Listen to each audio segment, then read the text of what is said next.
It's Dr. Tom Workup from the Block Island Medical Center. I wanted to give you a little bit of a tour of the medical center that currently exists. Let me take you back to the clinical area. As you can see here, we have 3 rooms. Let me take you into one of the rooms.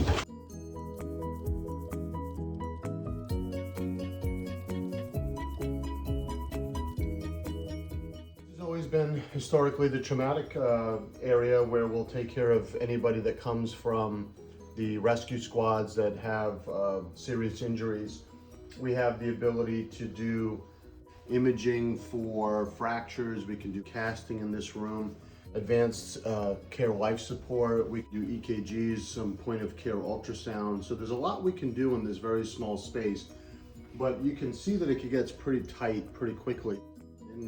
Inefficient to try to get to the back of the room to take care of a patient. So our desire with the new building is we've constructed it so we'll go through this particular area into the back of the property, and there'll be 2 distinctly separate rooms that we can manage more acute medical needs, and it has the ability to close off for privacy in case somebody needs to be with us for more than several hours, especially on days where the weather changes for us and we can't get somebody off easily.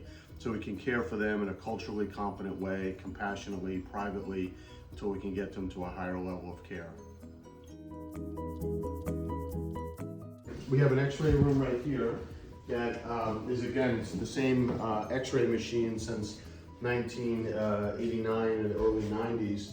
There's a 3rd room right here that is, it's adjacent to the trauma room. And unfortunately, we do have days where the trauma outstrips our capacity for the building. Right now, this building was built in 1989.